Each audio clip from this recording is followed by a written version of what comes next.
জামার গুটানো হাতা খুলে নিচের দিকে নামাতে নামাতে এসে করিম চাচার চা দোকানে বসলাম।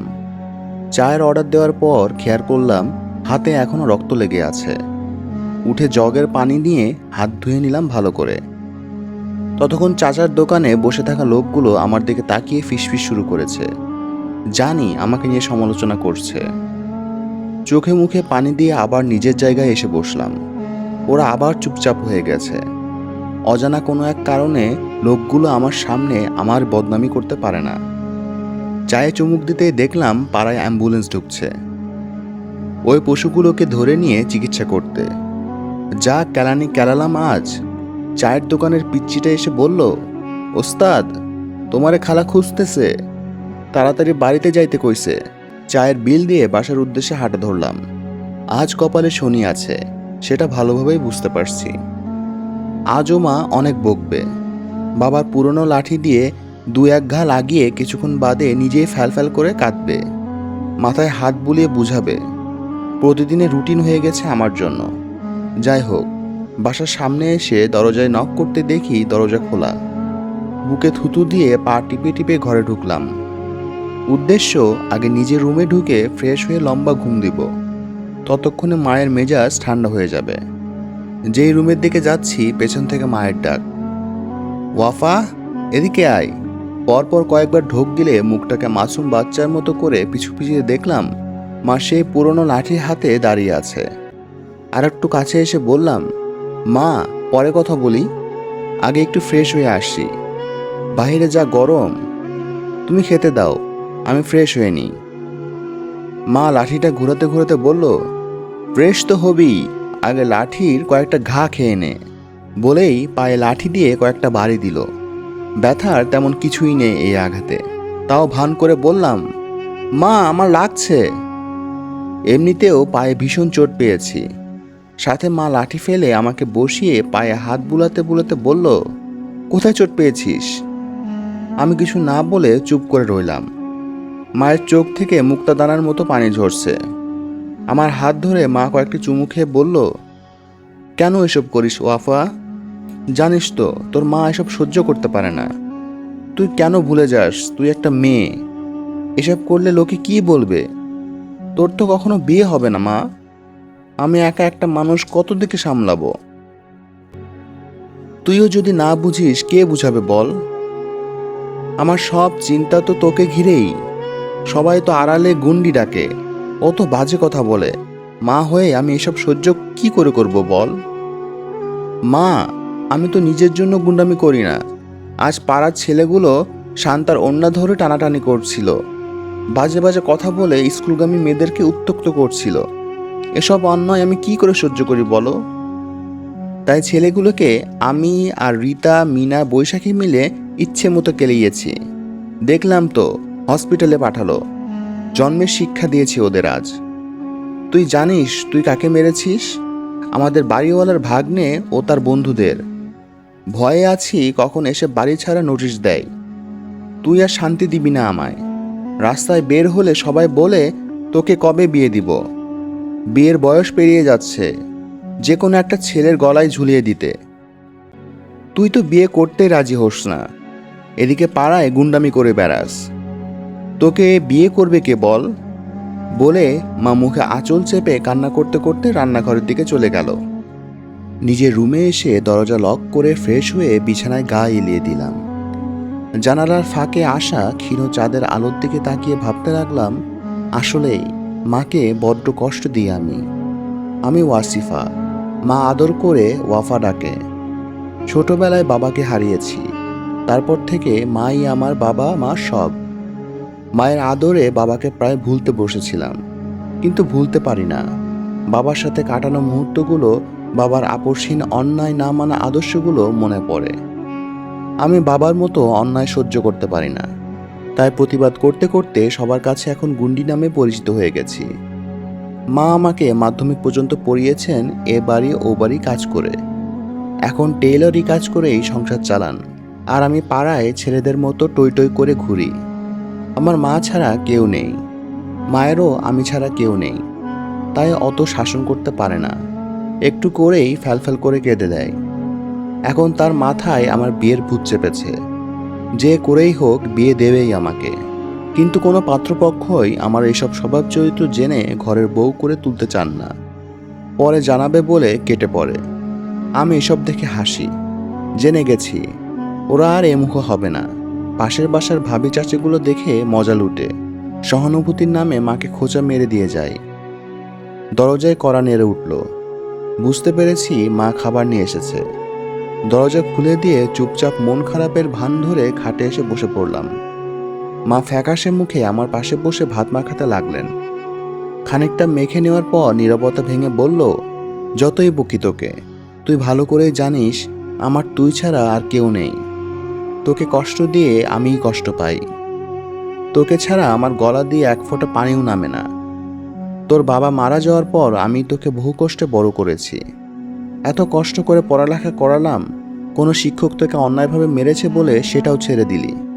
এখন একটু সংসারের কাজে মন দিবি, কিন্তু তা না করে ছেলে সেজে পাড়ায় পাড়ায় গুন্ডামি করিস। আর কত জ্বালাবি আমায় বল? শান্তিতে মরতে তো দিবি? শুনে বুকের ভেতরটা কেমন যেন মোচড় দিয়ে উঠল। মাকে জড়িয়ে ধরলাম শক্ত করে, কেঁদেই দিলাম। মা মাথায় হাত বুলাতে বুলাতে বলল, বিয়ে করতে রাজি হয়ে যা মা। তোকে একটা ভালো ছেলের হাতে তুলে দিতে পারলেই আমি মরেও শান্তি। এসব কথা বলবা না তুমি। কোথাও যাব না আমি তোমাকে ছেড়ে। থেকে থেকে তোর এসব নিন্দা শুনবো? সবাই আমার মেয়েকে গুন্ডি বলবে, সেটা মেনে নিব?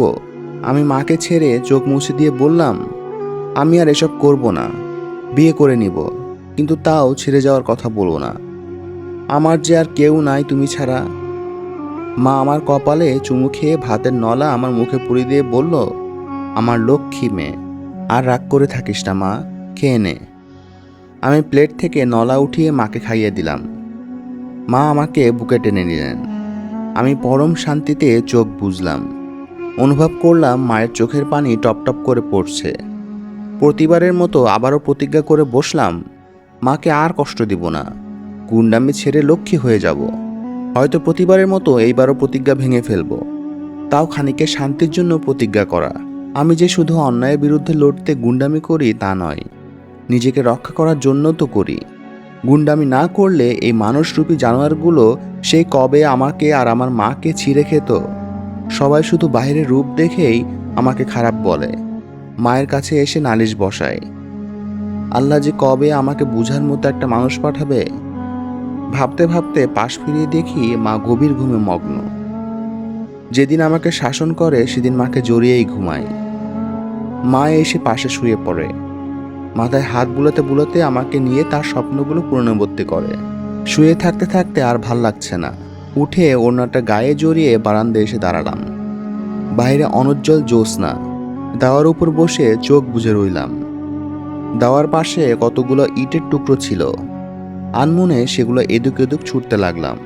হঠাৎ চাপা স্বরে একটা আর্তনাদ, সাথে সাথে পাশের ঝোপটা সজোরে নড়ে উঠল। ভ্যাবাচেকা খেয়ে বললাম, এত রাতে মানুষের স্বরে কে আর্তনাদ করছে? বাড়িতে আবার চোর ঢুকলো না তো? ভেবেই একটা মোটা ডাল কুড়িয়ে ঝোপের দিকে এগিয়ে গেলাম। ঝোপটা এখনো কিঞ্চিত নড়ছে। ডালটা নিয়ে সাবধানে ঝোপের পিছনে এসে দাঁড়ালাম। অনুজ্জ্বল জ্যোৎস্নায় দেখলাম একটা প্রতিমূর্তি মাটিতে উবু হয়ে বসে পায়ে হাত বুলাচ্ছে। বোধহয় পায়ে চোট পেয়েছে। এইবার মাথায় ডাল দিয়ে একটা আঘাত করে কুপকাত করব ভেবে যেই ডালটা উঁচিয়ে আঘাত করতে গেলাম, আঘাত করার আগ মুহূর্তে প্রতিমূর্তিটা পিছনে না ঘুরেই হাত দিয়ে ডালটা শক্ত করে চেপে ধরল। কিছু বুঝে ওঠার আগেই মুহূর্তে সে আমার পিছনে দাঁড়িয়ে আমার ওড়না টেনে হাত বেঁধে ফেলল, গলায় প্যাঁচ দিয়ে। এরকমভাবে ওড়নাটা গলায় পেঁচিয়ে দিল, সে একটু শক্ত করে টেনে ধরলে আমি দম বন্ধ হয়ে মারা যাব। চোর তো দেখছি ভীষণ চালু, তাও দমে যাওয়া চলবে না। তাই আমি হাতের বাঁধন খোলার চেষ্টা করলাম। সে আমার কানের কাছে ফিসফিসিয়ে বলল, কে আপনি? এভাবে আঘাত করতে এসেছিলেন কেন? আমি চেঁচিয়ে চেঁচিয়ে বললাম, অন্যের বাড়িতে চুরি করতে আসবেন আর আপনাকে আদর করব? ছেড়ে দিন বলছি। সাহস থাকলে মুখোমুখি লড়াই করুন, পেছন থেকে আঘাত করে ভিতর পরিচয় দেবেন না। সিসকে চোর কোথাকার। আস্তে কথা বলুন, জোরে কথা বললে কিন্তু বেঘরে মারা পড়বেন। আমি একটু জোরে টেনে ধরলে আপনি শেষ, অতএব আওয়াজ নিচে। দমে গেলাম আমি। এ কি সত্যি সত্যি আমাকে মারার চিন্তা করছে নাকি? চোরের আবার বড় গলা, এত সাহস কি করে হয় একটা মেয়েকে এভাবে হ্যারাস করার? একে তো চুরি করতে এসেছেন, তার উপর আমার সাথে দেমাক দেখাচ্ছেন। একবার হাত ছেড়ে দেখুন, নিজের নাম ভুলিয়ে দিব। আর রাত বিরাতে এভাবে ঢিল ছুঁড়ে আঘাত করছেন, সেটা কেমন ভদ্রতা? না জেনে আবার চোর ভেবে এসেছেন আঘাত করতে। বেশ সাহস তো আপনার। আপনি কত ভদ্র ছেলে, রাত বিরাতে অন্যের বাড়িতে ঘুরঘুর করেন, একটা অবলা মেয়েকে নির্যাতন করছেন। এখনই ছেড়ে দিন বলছি, না হলে কিন্তু খুব খারাপ হয়ে যাবে। আপনাকে বললাম না আস্তে কথা বলুন? এইবারের মতো ছেড়ে দিলাম, এরপর থেকে এসব কাজ আর করবেন না বলে এক টানে প্যাচ ছাড়িয়ে দিল। ছড়ানোর সাথে সাথেই আমি মাটি থেকে ডাল তুলে সেই ছেলেটাকে আঘাত করতে যাব, দেখি আশেপাশে কেউ নেই। এক নিমেষে পালালো কী করে? এত বড় অপরাধ করেও বেঁচে গেল। একবার হাতে পায় তখন দেখে নেব। নিজে নিজে বিড়বিড় করতে করতে ওড়না তুলে নিয়ে বাসায় ঢুকে পড়লাম। খুব রাগ হচ্ছে, একটুও শান্তি পাচ্ছি না। ব্যাটাকে ধরে ইচ্ছে মতো পিটিয়ে দিতে পারলে শান্তি লাগতো। অন্ধকারে চেহারাটাও দেখিনি যে পরে ধরতে পারবো। এত চালু যে এক মুহূর্তে আমাকে পুকুপাত করে ছাড়ল। চোর ব্যাটা, আপনি যত চালুই হন, আপনার 12টা আমি বাজিয়ে ছাড়বো। এত বড় সাহস আমাকে বেঁধে ভয় দেখালো। আজ না হলে কাল তো সে আবার চুরি করতে বের হবে, কোনো না কোনো বাড়িতে তো ঢুকবে। তখন খপ করে উচিত শিক্ষা দিয়ে দিব। 7-5 ভেবে রাগে ফুঁসতে ফুঁসতে এপাশ ওপাশ করে ঘুমিয়ে পড়লাম। পরের দিন আর চোরটার কথা মনেও ছিল না, সারাদিনের আড্ডাবাজি আর গুন্ডামিতে। পাড়ার পাশের বস্তির কয়েকটা ছন্নছাড়া মেয়ে আমাকে সঙ্গ দেয়, ওদেরকে নিয়ে আমার গ্যাং। সারাদিন টই টই করে বাসায় ঢুকার সময় চোর ব্যাটার কথা মনে পড়ল। বাসায় না ঢুকে পাড়ার বাড়িগুলোতে কয়েকবার চক্কর মরে আসলাম। না, চোর ব্যাটার দেখা নেই, হয়তো টের পেয়ে এলাকা ছেড়েই পালিয়েছে। আমার না ওরে টাইট দেওয়া হলো না। এসব মাথা থেকে ঝেড়ে ফেললাম। অনিচ্ছায় ব্যাটাকে এই যাত্রায় ছেড়ে দিলাম। হঠাৎ মাঝরাতে মায়ের বুকের ব্যথা বেড়ে গেল। বুকের ব্যথায় কাতরাতে লাগলো। দিশেহারা হয়ে এলাম আমি। মায়ের ওষুধের বক্স ঘুঁটে দেখলাম ডাক্তারের দেওয়া ওষুধ শেষ হয়ে গেছে। অথচ মা আমাকে একবারও বলল না। এত রাতে তো পাড়ার ফার্মেসিও খোলা পাবে না। তাও গেঞ্জির উপর শার্টটা চড়িয়ে বেরিয়ে পড়লাম পাড়ার বাহিরের ফার্মেসির উদ্দেশ্যে। প্রায়ই ওইটা অনেক রাত অবধি খোলা থাকে। ভাগ্য ভালো হলে আজ খোলা পাবো। বেশ দূরে, তাই তাড়াতাড়ি পা চালাতে লাগলাম। আল্লাহ সহায় হয় ফার্মেসি খোলা পেলাম। ওষুধ নিয়ে তাড়াতাড়ি বাড়ির দিকে হাঁটতে লাগলাম। পুরো পাড়া নিস্তব্ধ, সবাই ঘুমে বিভোর। রাস্তায় 2-1টা কুকুর শুয়ে শুয়ে ঝিমোচ্ছে। আরও জোরে পা চালালাম। খানিকটা পথ আসতেই আমার পথ আটকে ধরলো 5টা ছেলে। এরা তো সেই ছেলেগুলোই যাদেরকে সে ইচ্ছে মতো কেলিয়েছিল। 7 দিনের মাথায় হসপিটাল থেকে সুস্থ হয়ে ফিরবে ভাবিনি। এটাও ভাবিনি মাঝরাতে নির্জন রাস্তায় আমাকে একা পেয়ে প্রতিশোধ নেওয়ার জন্য পথ আগলে দাঁড়াবে। না, এখন এদের সাথে লড়াই করা চলবে না। একে তো হাতে ওষুধের প্যাকেট, অন্যদিকে মায়ের অবস্থা খুব খারাপ, তার উপর এই 5টার সাথে একা পেরে উঠব না। শান্ত গলায় বললাম, শুন ভাই, লড়াই করবি ভালো কথা, কিন্তু এখন আমি লড়াই করতে ইচ্ছুক না। লড়াই করার ইচ্ছে হলে কাল পাবলিকের সামনে আসিস। এখন আমাকে তাড়াতাড়ি বাসায় যেতে হবে, পথ থেকে সরে দাঁড়া। তাদের একজন হেসে হেসে বলল, এক্ষুনি লড়াই কর, দেখি তুই কত লড়াই করতে পারিস। আয়, আজ তোর গুন্ডামি আমি ছুটাবো। সেদিন কেলিয়ে হসপিটালে পাঠিয়েছিস না, আজ আমরা তোকে জাহান্নামে পাঠাবো। আমি কিছু বলার আগেই দুটো ছেলে আমার হাত শক্ত করে চেপে ধরল। ওষুধের প্যাকেটটা ছুঁড়ে ফেলে দিল। বাড়িওয়ালার ভাগ্নে রাফি পকেট থেকে একটা বোতল বের করে দেখিয়ে বলল, এটা কি জানিস? অ্যাসিড। এটা দিয়ে আমি তোর মুখ ঝলসে দিব, তারপর দেখব আমার পাড়ার বড় গুন্ডি ছটফটানি। এই ঝলসে যাওয়া মুখ নিয়ে তুই বের হবি কি করে রে ওয়াফা? তোর গুন্ডামিগিরি কই থাকবে? বলতে বলতে রাফি আমার সামনে এসে দাঁড়ালো। আমি ভয়ে চোখ বুজে ফেললাম।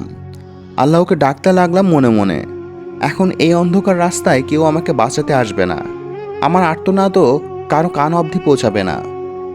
এই নির্জন রাস্তায় এসি ঝলসানো মুখ নিয়ে আমি ছটফট করতে থাকবো। আল্লাহ, তুমি আমার সহায় হও। এমন সময় ছেলেগুলো আমার হাত ছেড়ে দিল। বুকের মধ্যে ছ্যাদ করে উঠল। এখন নিশ্চয় আমার দিকে এসিড ছোড়া হবে। কিছুক্ষণ কেটে যাওয়ার পরও তেমন কিছু না দেখে চোখ মেললাম। মেলে দেখি পশুগুলো আমার থেকে কিছুটা দূরে রাস্তার উপর গড়াগড়ি খাচ্ছে আর ছটফট করছে। আমি আশেপাশে চোখ বুলালাম, কোথাও তো কেউ নেই। তখনই সামনে চাদর মুড়িয়ে দাঁড়িয়ে থাকা লোকটি বলল, আসুন আমার সাথে। আপনাকে বাসায় পৌঁছে দিই। কণ্ঠটা চিনতে আমার দেরি হলো না। এই তো সে চোরের গলা। আমি মুখ ফিরিয়ে বললাম, আমি আপনার সাথে কেন যাব? আর এদের অবস্থা আপনি কি করেছেন? বেশি কথা না বলে আসলে আসুন, কিংবা ইচ্ছা হলে ওদের সাথে থাকুন। ওরা আপনাকে একটু আপ্যায়ন করুক। আমি চললাম বলে সে দ্রুত পদে হাতা দিল। আমিও দেরি না করে তার পিছু পিছু প্রায় দৌড়াতে লাগলাম। এখন যে পরিস্থিতি, এখন তার উপর ভরসা না করলেও আমার চলছে না। পুরো রাস্তা সে আমার থেকে 7 থেকে 8 হাত দূরত্ব রেখে চলল। এত জোরে হাঁটছে যে আমি দৌড়েও তার পাশাপাশি আসতে পারছি না। এদিকে মনটা ভীষণ খারাপ হয়ে গেল।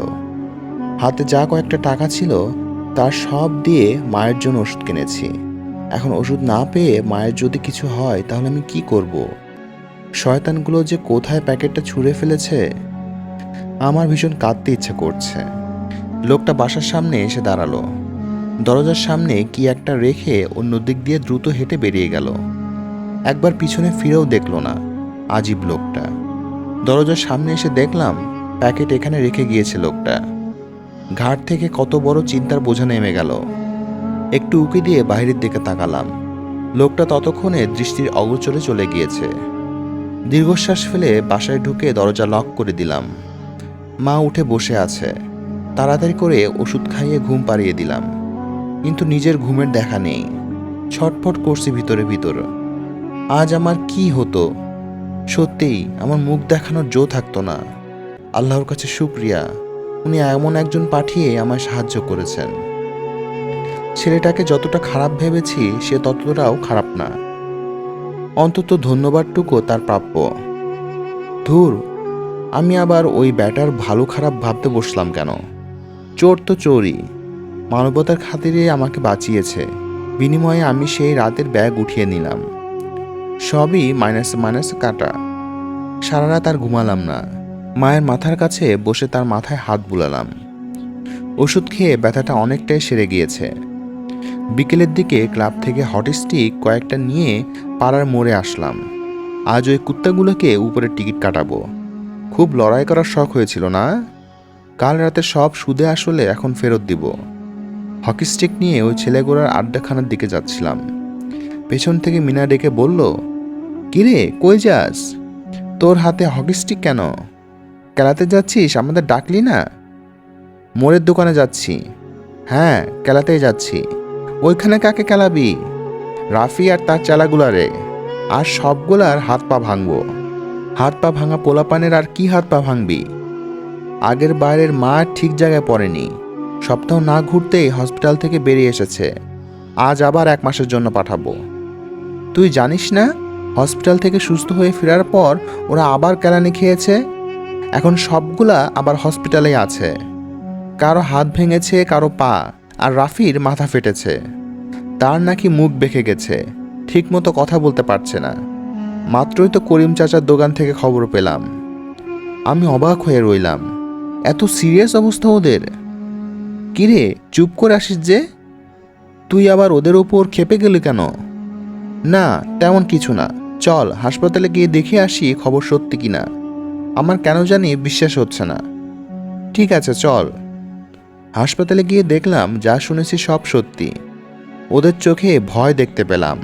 আমাকে দেখে বেচারাদের চোখ মুখ শুকিয়ে গেছে, অথচ আমি ওদেরকে কিছু করিনি।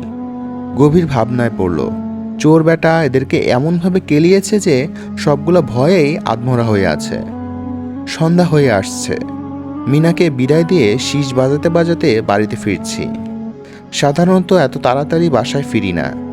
মায়ের শরীরটা খারাপ, তাই নামাজের টাইম, তাই আশেপাশে মানুষ কম। কিছুক্ষণ হাঁটার পর মনে হলো কেউ আমাকে ফলো করছে।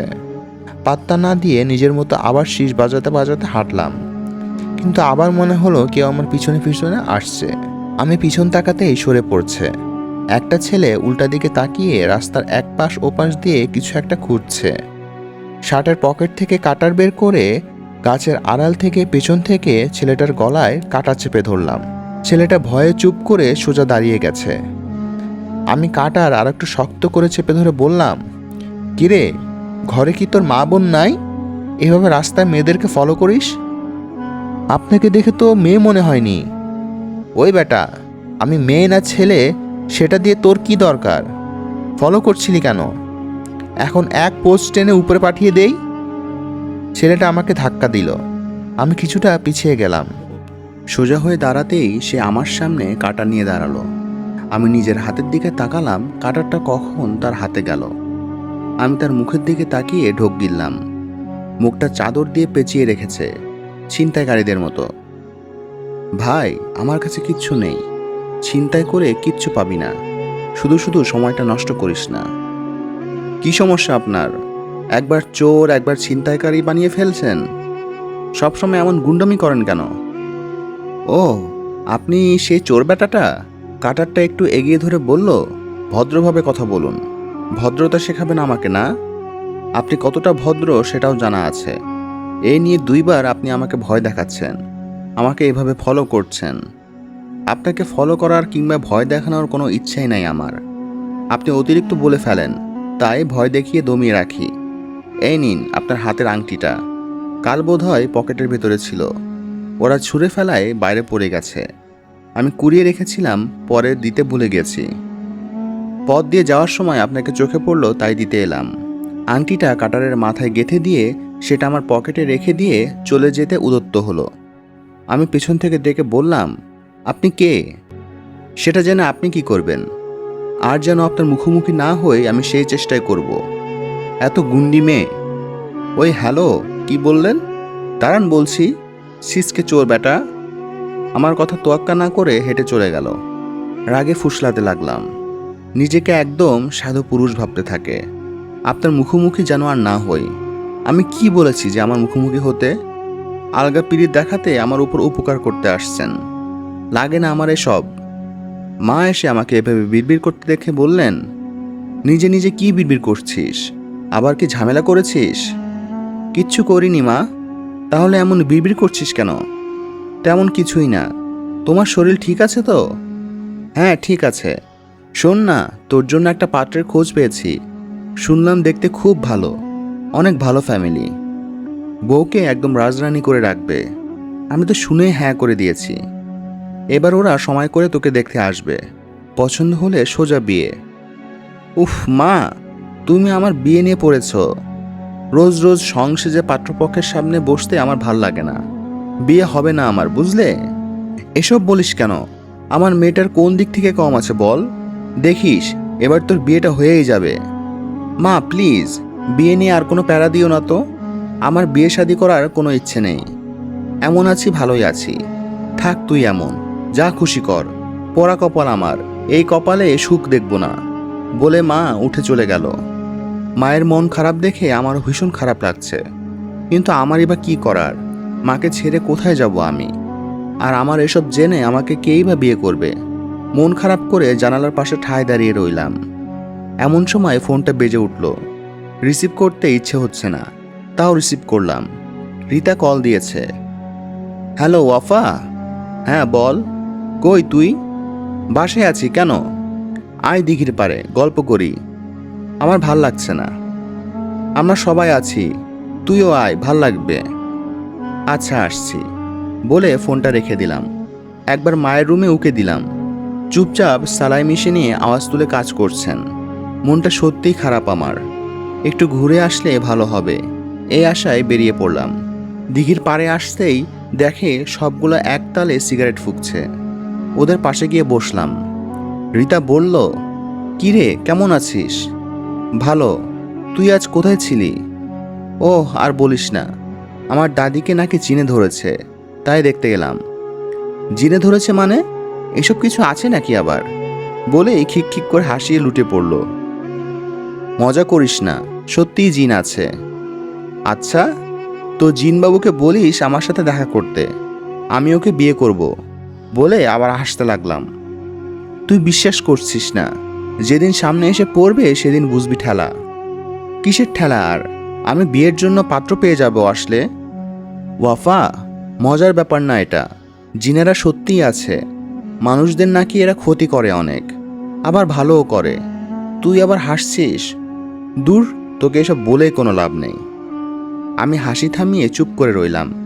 সত্যি যদি এমন কিছু থাকতো, তবে আমি চাইতাম এমন একটা জিন আমার জীবনে আসুক। আমার জীবনটা পাল্টে দিক। মানুষগুলোকে দেখতে দেখতে ঘৃণা ধরে গেছে। এদের কাছে মনের কোনো মূল্যই নেই আমার। ধুর, আমি আবার পাগলের প্রলাপ বকছি। এমন আবার কখন হয় নাকি? এসব মানুষের মনের কল্পনা মাত্র। কল্পনা করলে আছে, না করলে নাই। এসব ভেবে আকাশ পাতাল ভাবনা নাই ভাবলাম। 12টা অবধি আড্ডা দিলাম দিঘির পাড়ে। মন খারাপ কিছুটা কাটলো। সবাইকে বিদায় দিয়ে বাসায় ফেরার পথ ধরলাম।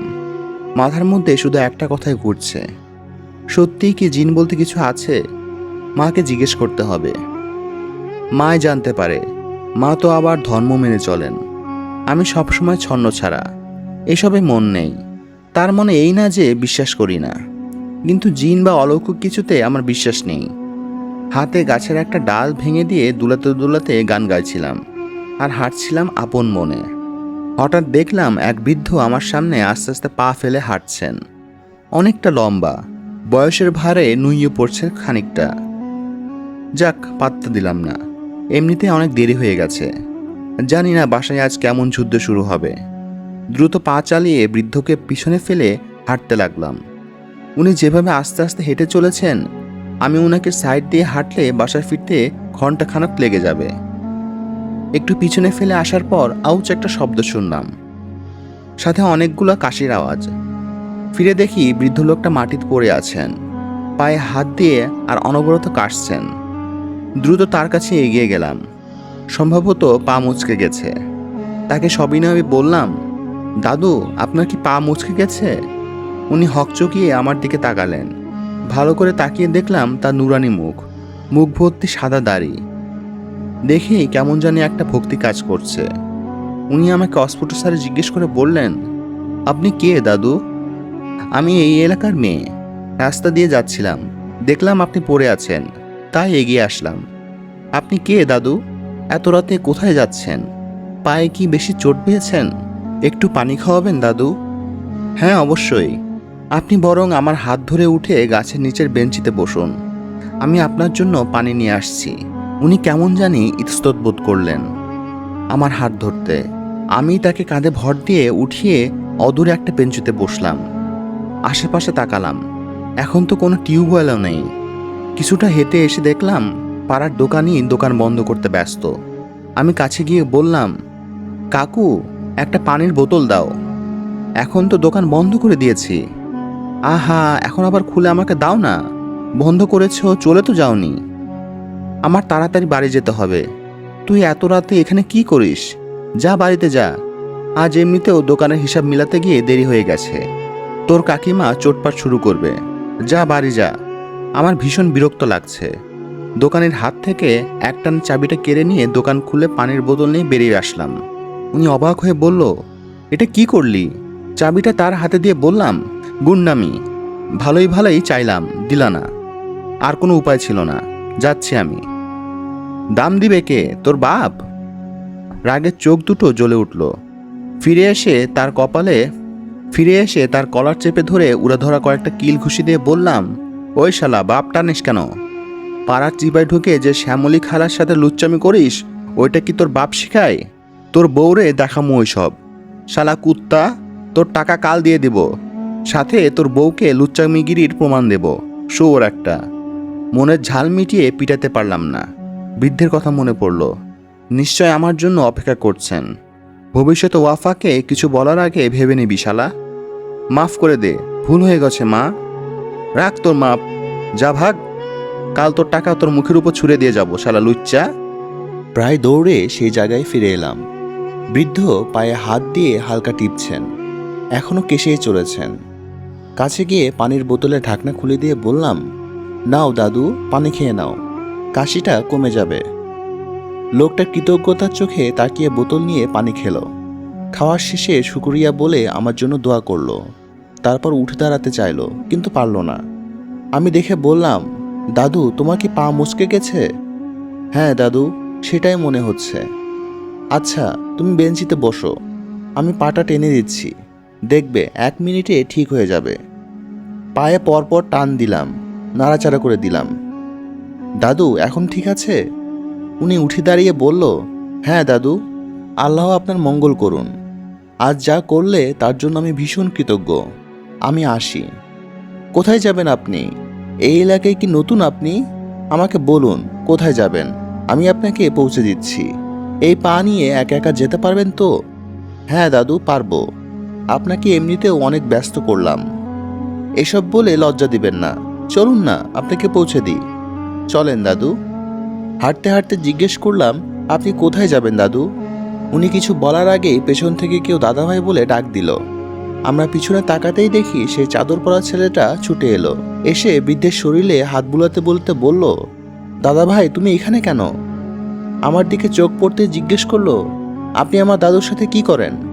আমি শান্ত মুখে বললাম, কিছুই না, ওনাকে ঠিকানায় পৌঁছে দিতে চাচ্ছিলাম।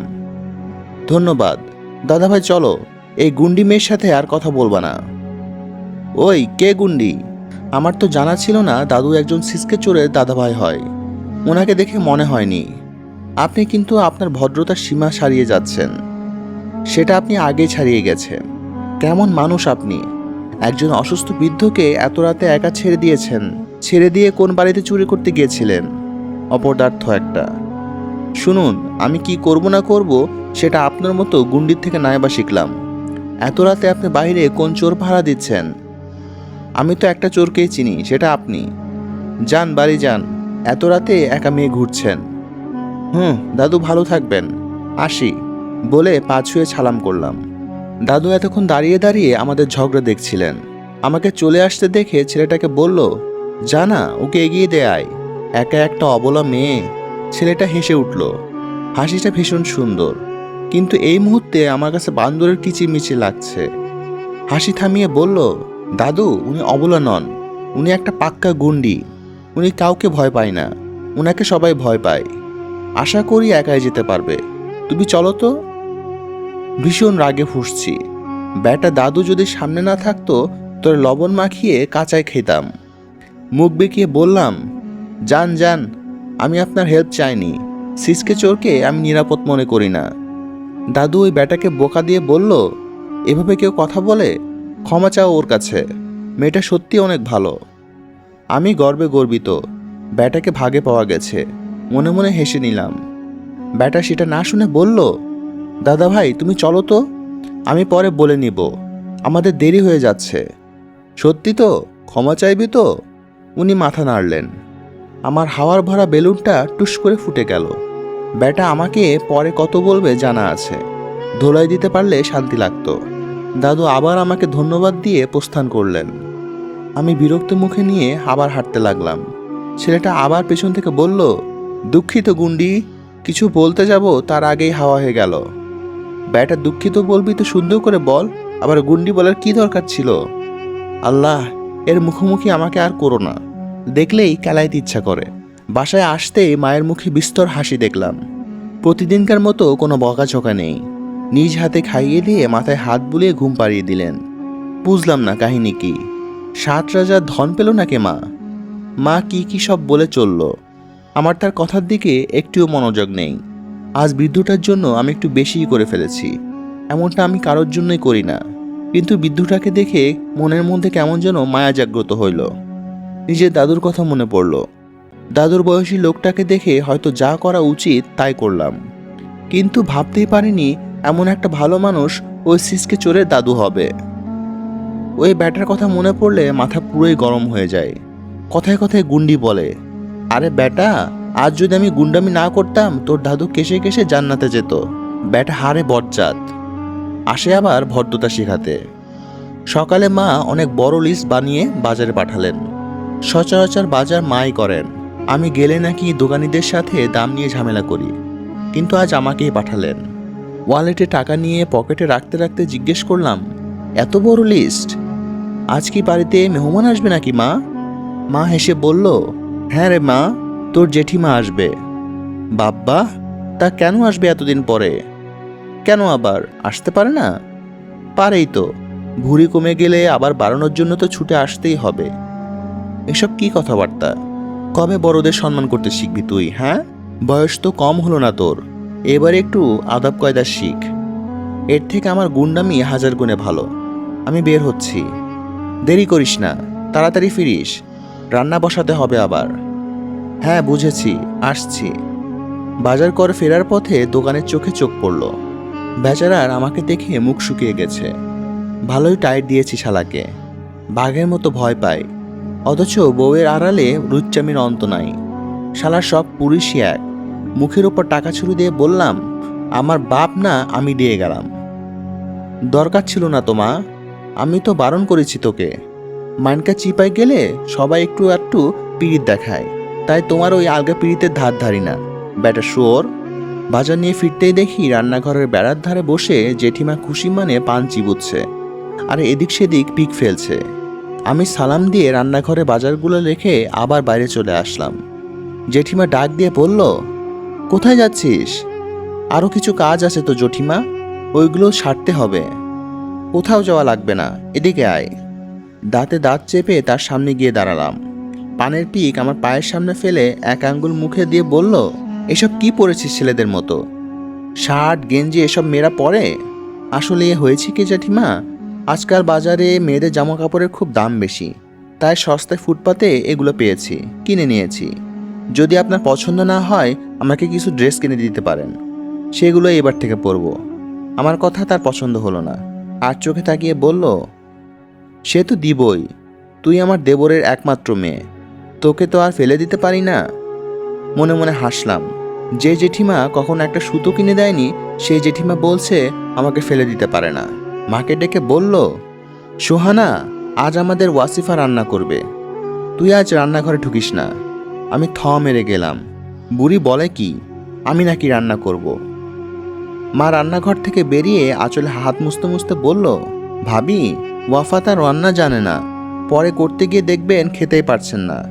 আমি রান্নাটা করব ভাবি। আয় দিয়ে মেয়েটার অবস্থা কি করেছিস দেখ। এত বড় ঢেঙা মেয়ে হলো, তাও বিয়ে হচ্ছে না, ঘরের কাম কাজও জানে না, খালি পোলা মানুষের মতো জামা কাপড় পরে টই টই করে ঘুরে বেড়াতে পারে। তোর কিছু হয়ে গেলে মেয়েটা কোন চুলোয় যাবে বল তুই? আমি হাত মুষ্টিবদ্ধ করে ফেলেছি রাগে। কিছু একটা করা বলতে যাব, মা আমাকে ইশা করে চুপ করে থাকতে বলল। চুপ করে রইলাম। জেঠিমা টেনে রান্নাঘরে ঢুকিয়ে দিলেন। মোড়া টেনে আমার পাশে বসলেন তিনি। আমি কি রান্না করব, চুলা কিভাবে ধরাই দেব সেটাও জানি না। জেঠিমা সব বলে বলে করালেন। মুরগি কাটতে গিয়ে হাত কেটে রক্ত বের হতে লাগলো। উনি দেখে মুখ বেঁকিয়ে বলল, এমন হাত কাটছে আমাদের, এসবে মনোযোগ দিয়ে চলবে না। হাত পুড়িয়ে নীরবে চোখ থেকে টপ টপ করে পানি ছেড়ে দিলাম। রান্না শেষে কালিমাখা মুখ নিয়ে আয়নার সামনে দাঁড়ালাম। নিজেকে খানিকটা সংসারী মনে হচ্ছে, কিন্তু হাতটা ভীষণ জ্বালা করছে। চোখ বুজে জ্বালা সহ্য করছি নীরবে। টের পেলাম মা হাতে মলম লাগিয়ে দিচ্ছে। চোখ মেলে চাইতেই বুকে টেনে নিয়ে বলল, তোর যখন বড় ঘরে বিয়ে দিব, দেখবি এসব কিচ্ছু করতে হবে না তোকে, রাজরানী হয়ে থাকবি। আজ বিকেলে তোকে দেখতে আসছে, তোর জেঠিমায় সম্বন্ধটা এনেছে, অনেক বড় ঘরের ছেলে, তোকে ভীষণ সুখে রাখবে। আমি কিচ্ছু বললাম না, চুপ করে মায়ের হাসিমুখটা দেখলাম শুধু। প্রতিবারের মতো সংসেজে পাত্রপক্ষের সামনে বসতে হবে, এই আর কি। এতেই মা অনেক খুশি হয়ে যান। বিকেলে জেঠিমা কালো পাড়ের শাড়ি পরিয়ে দিলেন, কাজল লিপস্টিক আর হেন তেন দিয়ে সাজিয়ে দিলেন। এর আগে কখনো এসব পরিনি আমি, খুব অস্বস্তি হচ্ছে। শাড়ি সামলাতে গিয়ে হিমশিম খাচ্ছি। মা এসে আমার দিকে কিছুক্ষণ তাকিয়ে বললেন, মাশাআল্লাহ, আমার মেয়েটার রূপ ফুটছে। মায়ের কথা শুনে আয়নার দিকে তাকালাম। সত্যি আজ নিজেকে পরিপূর্ণ নারী মনে হচ্ছে। এমন মনে হচ্ছে এই এক অন্য ওয়াফা। এক দৃষ্টিতে তাকিয়ে আগের ওয়াফাকে খোঁজার চেষ্টা করলাম, কিন্তু বৃথা। যথারীতিতে পাত্রপক্ষের সামনে বসলাম। এক নজরে পাত্রের দিকে তাকালাম, শকড হয়ে গেলাম। এ তো ছেলে নয়, একটা বয়স্ক ব্যাটা, ইয়া বড় ভুরি ব্যাটার। আমার দিকে লোভাতুর চোখে তাকিয়ে তাকিয়ে হাসছে। কিছুক্ষণ পর মুখ খুলে জিজ্ঞেস করলো, আচ্ছা ওয়াফা, তুমি কোনটা বেশি ভালো পারো? আমি কেলাতে ভীষণ ভালো পারি, একবার যে খায় সারা জন্মেও ভুলে না।